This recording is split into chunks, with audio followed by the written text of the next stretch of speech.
మాజీ సీఎం జగన్ రాజకీయ చిత్రం మొత్తం మారిపోతోంది. చెన్నైలో జరుగుతున్న దక్షిణాది రాజకీయ పార్టీల సమావేశానికి జగన్ ఆహ్వానం అందింది. ఈ సమావేశానికి ఎన్డీఏ తెర పార్టీలు హాజరవగా జగన్ మాత్రం వెళ్లలేదు. ఒక్క సంవత్సరంలోనే రాజకీయంగా దక్షిణాది జగన్ ఒంటరయ్యారు.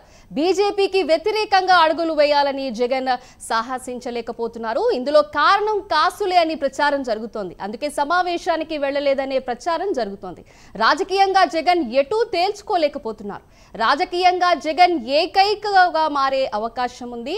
దీని గురించి మరింత సమాచారం మా ప్రతినిధి విశాఖపట్నం నుంచి డిప్యూటీ ఇన్పుట్ ఎడిటర్ వాసు అందిస్తారు. వాసు, చెప్పండి.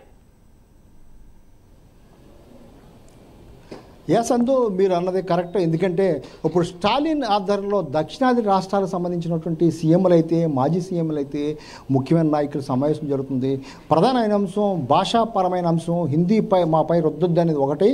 రెండోది నియోజకవర్గాలు, పార్లమెంటు నియోజకవర్గాల పునర్విభజనలో దక్షిణాది రాష్ట్రాలకు అన్యాయం జరగకుండా చూడటం కోసం సమావేశం జరిగింది. ఇంత కీలకమైన సమావేశానికి మాజీ సీఎం జగన్ కూడా ఆహ్వానం అందింది.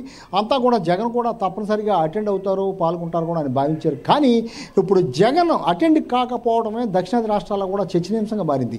అంటే గతంలో బీజేపీకి ఆ పార్టీలో వెళ్ళి కలిసి లేకపోయినప్పుడు కూడా కాస్త బిల్లు విషయంలో, వాటి విషయంలో అనుకూలంగా ఉన్నటువంటి జగన్ ఇప్పుడు కూటమి విషయంలో ఇటు టీడీపీ, జనసేన, బీజేపీ కలిసి కూటమి ప్రభుత్వం ఏర్పాటు చేసింది.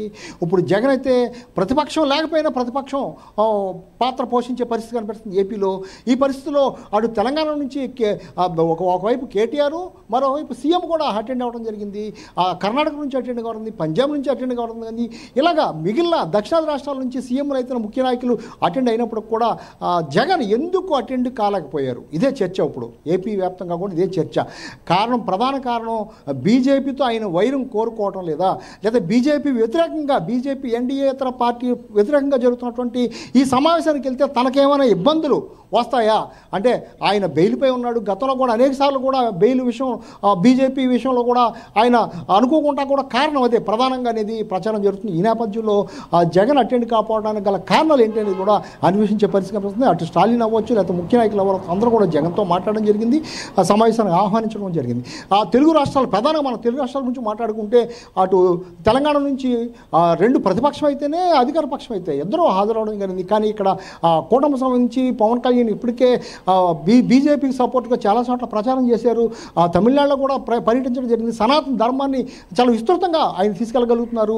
ఈ నేపథ్యంలోనే ఒకవైపు పవన్ కళ్యాణ్ అడ్డుకునేందుకు ఒకవైపు, మరోవైపు ఎన్డీఏతర పార్టీలని, ఎన్డీఏతర కూటమిని అడ్డుకునేందుకు మరోవైపు స్టాలిన్ ఏర్పడించిన సమావేశంలో మరి దక్షిణాది రాష్ట్రంలో చాలా కీలకమైన ఆంధ్రప్రదేశ్ నుంచి ఎవరూ కూడా అటెండ్ కాలేదు. ఒకవైపు కూటమి ప్రభుత్వం ఉండగా వాళ్ళు ఎవరో అటెండ్ అయ్యే పరిస్థితి ఉండదు. కానీ జగన్ అయినా కనీసం ప్రతిపక్షాలు ఉన్నామని కోరుకున్న ప్రతిపక్షం అని చెప్పుకున్నటువంటి జగన్ కూడా ఈ సమావేశానికి హాజరు కాలేదు.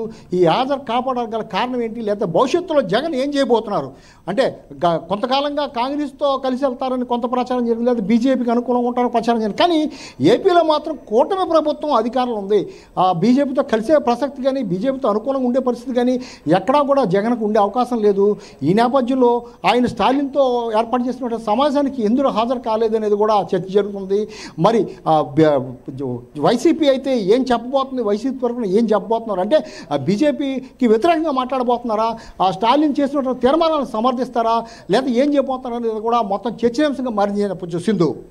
Right, thank you Vasu.